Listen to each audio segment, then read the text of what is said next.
ఏది కావాలన్నా నాకు తెలిసింది ఒకటే, పోయి ఆయన దగ్గర కూర్చోవటం. నువ్వా నువ్వా నువ్వా నువ్వా, నీకు దండం నీకు దండం నీకు దండం నీకు దండం. 3 లక్షలు అయింది, స్పాట్ 1.5 లక్షలు కట్టాలి. అయినా 15 రోజుల దాకా గ్యారంటీ చెప్పలేమన్నారు మా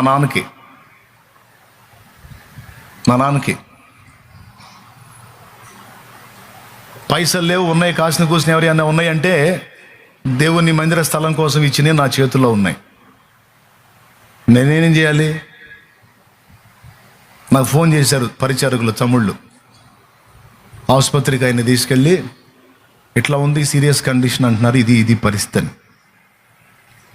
నేరుగా ఇంటికి తేండి అని చెప్పా. మరేం చేయాలా?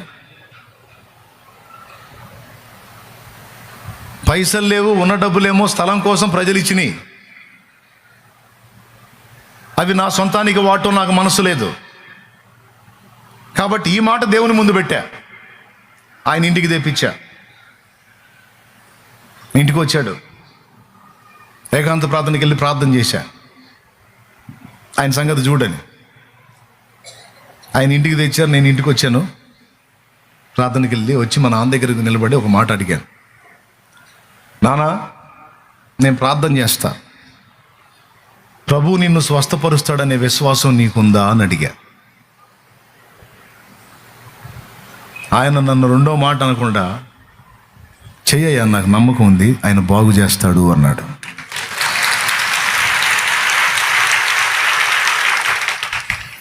ఆయన పడక దగ్గర మోకాళ్ళు వేసి, మీరు నమ్మండి నమ్మకపోండి, ఆయన పడక దగ్గర మోకాళ్ళు వేసి యేసు రక్తం రాసి విశ్వాసంతో ప్రార్థన చేశా. దగ్గర అప్పటికి 80 ఏళ్ళు వచ్చినాయి.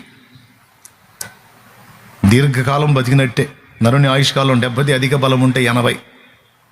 దేవునికి స్తోత్రం. 70 దాటాడు.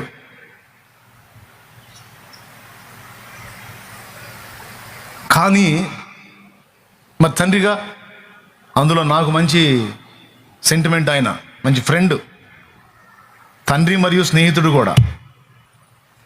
అందుకే ఫ్రెండ్లీగా మాట్లాడాను. నేను ప్రార్థన చేస్తా, నా దేవుడు స్వస్థపరుస్తాడన్న నమ్మకం నాకుంది, నీకుందా అని అడిగా. నాకుంది, చెయ్యి అన్నాడు. మోకాళ్ళు వేసి ఒక్కటే ప్రార్థన, భారం కలిగి ప్రార్థన చేశా. ఒక తెల్లవారుజామున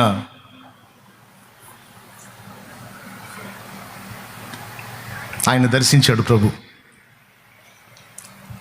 ఆయన అన్నాడు, పొద్దున్నే 7-8 నేను వెళ్ళి ఆయన దగ్గర పలకరించాను, నాన్న ఎట్లున్నా అని. రాత్రి నువ్వు వచ్చి ప్రార్థన చేసిపోయిన కాడి నుంచి బాగుందయ్యా అన్నాడు.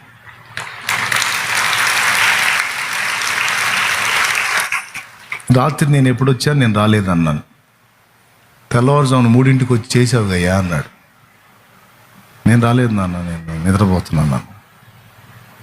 బల్లేవాడివే, వచ్చావుగా, నన్ను లేపావు, నా మంచం దగ్గర నిలబడ్డావు, ప్రార్థన చేశావు, రాలేదంట విందయ్యా అన్నాడు. నిజంగా నేను రాలా, నిజంగా రాలేదు నాన్న నేను. మరి ఎవరు వచ్చారు? ఆయన వచ్చాడు.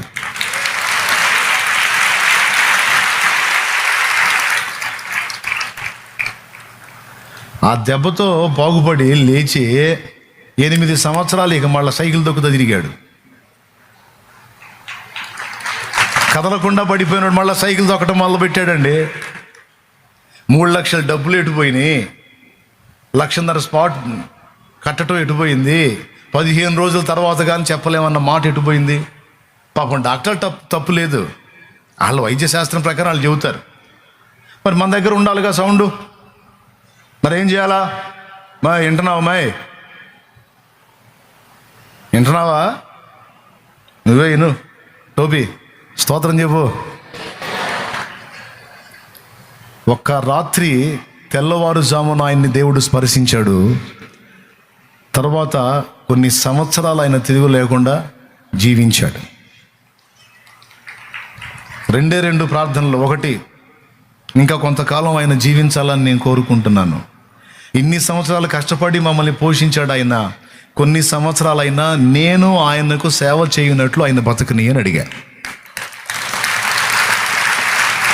ఇన్నాళ్ళు మమ్మల్ని చూశాడుగా, మాకు రెక్కలు తెచ్చాడుగా, నువ్వు వాడుకున్నావుగా ఆయన్ని. మరి ఆయన దగ్గర నేను అనుభవించాను, పొందాను ఆనందాన్ని, ఆయన సేవ పొందాను. నేను కొంతకాలం ఆయనకి సేవ చేయాలి, ఆయన బ్రతకని అంటే పర్మిషన్ గ్రాంటెడ్ అన్నట్టు ఓకే చేశాడు.